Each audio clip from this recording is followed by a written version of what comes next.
Right. Okay. As dads do. Yeah. Yeah, I know that one. And so this is the spaceship is related to that, is it? Yeah. Yeah. The spaceship's just flying up. The spaceship is just it's going up. Yeah. I think so. It's just left it there. It's just left it there. Going away. Yeah. Yeah. It must be quite a big spaceship then. Well, it's technology. Technology. Yeah. We can't understand it. Yeah. What do I know? Yes. Indeed, it is. It is. Okay.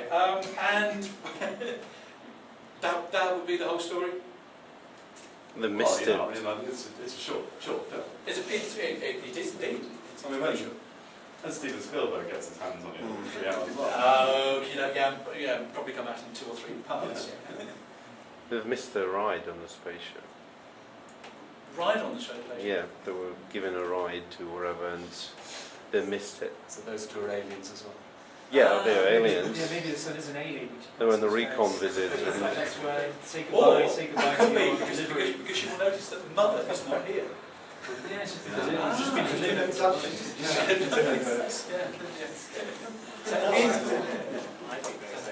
Obviously the story is starting to come off very quickly. Okay, this of course has taken this entirely away from where we're going. But the great thing about these things is it doesn't matter what the image is.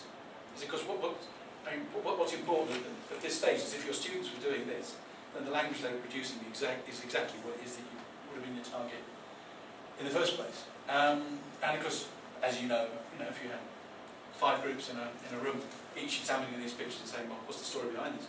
You're probably going to come up with 5 completely different stories anyway. And what very often, but in this case, that you might have told them that it was actually a poem. What's the poem about? Which actually makes it easier, doesn't it, for this your short image, the spaceship leaving. That could be a poem, a poem, a 2-stanza poem about mummy going away in the spaceship. Not quite sure which poet would write that, but it's there. Because at no point, I would say, at no point in any of this stage, would you be asking any of the students to write anything down, unless they're making notes. Because it's just bouncing ideas around and creating something between themselves, sort of letting those imaginations go, and then trying to find a language to explain it. But I would think in most healthy groups of people, if you've had time to explore something as simple as that, just 2 slides, and then you've got and shared, let's say there were 4 or 5 ideas, you shared them around, and you knew that it was a target, something, a poem or short story. Most people would want to know what that target story was. If nothing else, just to sort of see where it all originated from.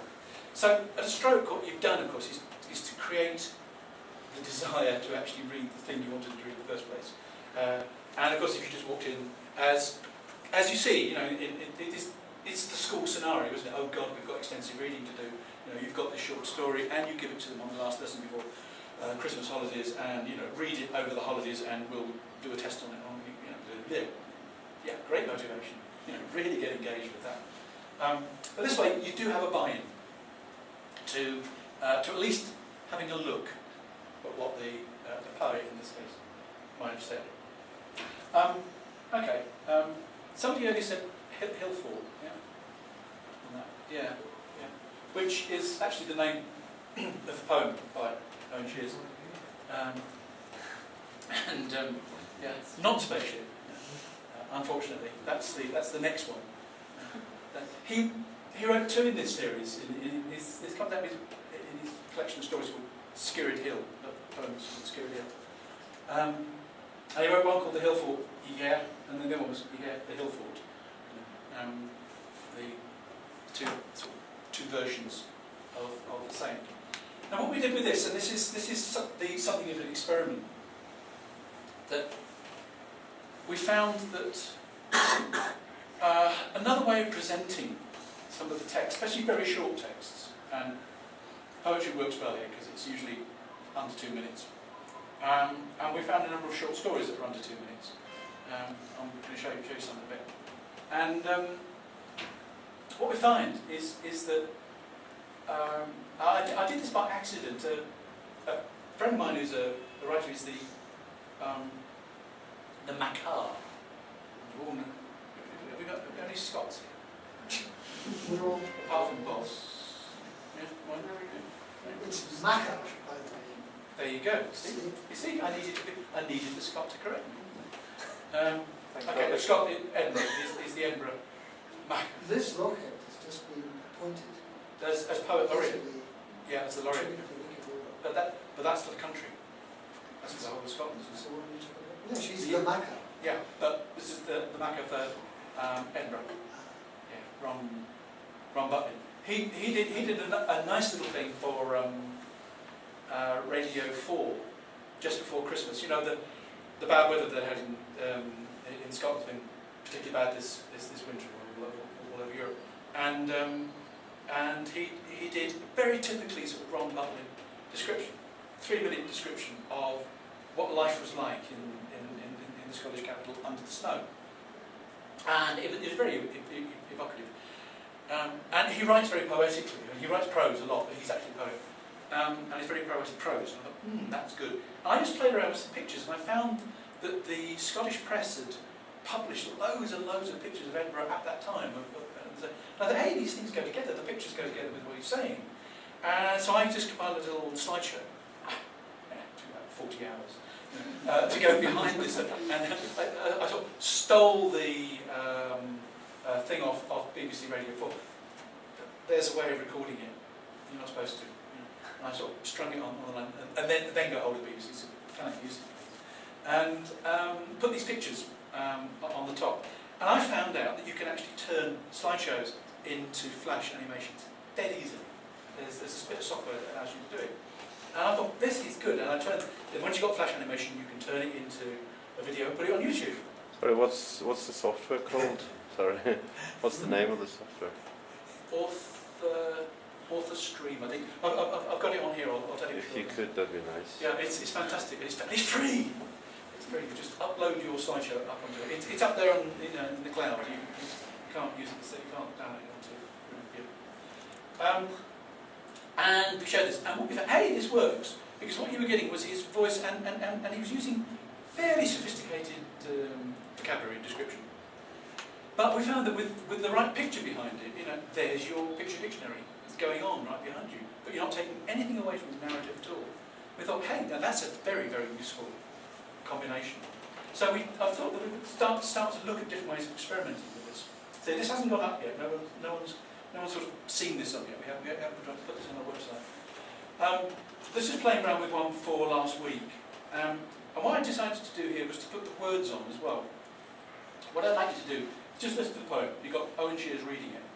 I hope it's loud enough because it was quite a quiet recording, but let's see. And I've got the words appearing on the screen. Tell me if you think it ought to be done like that, if it ought to be done a different way, or whether we should have words there at all. I just love your feedback on this. I'm going to do it this way because I can never handle the other thing properly. Fingers crossed that the sound works.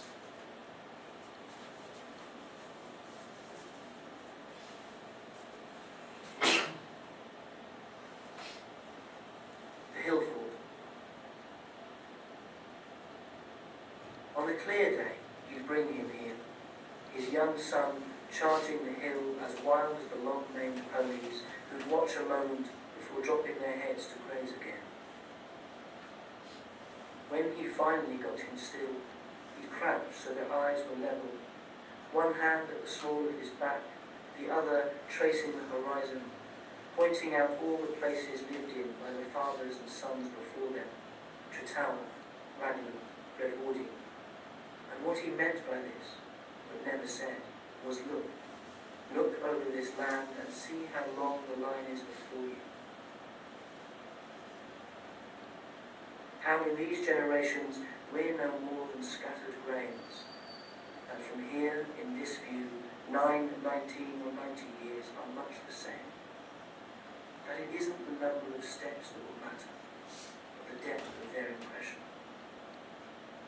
And that's why he's come back again, to tip these ashes onto the tongue of the wind and watch them spindrift into the night, not just to make the circle complete, to kill all men, but because he knows these walls, sunk however low, still hold him in as well as out, protect as much as they defend. Okay, that's the poem. And not a spaceship in sight. Terrible. It's shocking, isn't it? Yeah, you know. Yeah. You Good have to attempt. rewrite that. Yeah, good attempt. Try again. Yeah. That will go well on the podcast. The words, I mean, sizing them, sort of having them there was. Distracting. Yeah, that's it. Some people find it distracting. Some people find it. Focusing on the words to read rather than listen. Yeah. Look at the images. Yeah. It was interesting because the prompt to put the words up there was a film that Owen made for the BBC 4. I didn't know there was a BBC 4, but apparently BBC TV. There you go. About some view of poets, but the view of the UK through poets' eyes. And in bits of that, they have the words very artily done, as the Bede does, sort of thing. And I thought, no, that works quite well. Then I realised afterwards that what it was actually, what I meant for that one was the names of the 3 towns he mentioned. I wanted that to be there, and I actually wanted it to actually appear over a map at one point.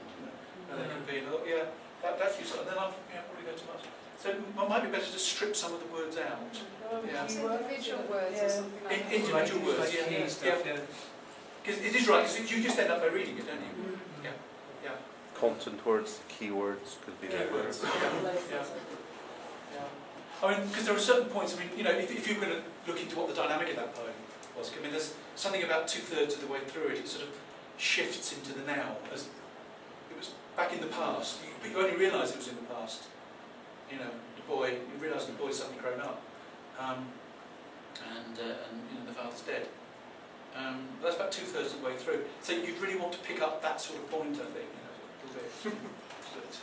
But yeah. Okay, I just want to tell the channel and get the feedback. So thank you very much, guys. And if we had time, of course, what I'd ask you now is to say, well, okay, what kind of follow-up activities would we have for this, you know? Because we sort of, But there's another interesting poem. I actually designed this in the first place because it's clearly a poem about the relationship between a son and his father. And there's another poem of his, which is an early one, which is about a mother and son. And they obviously make a nice pair, you know. And it's the kind of thing that obviously fits into a number of levels about, you know, units about the family.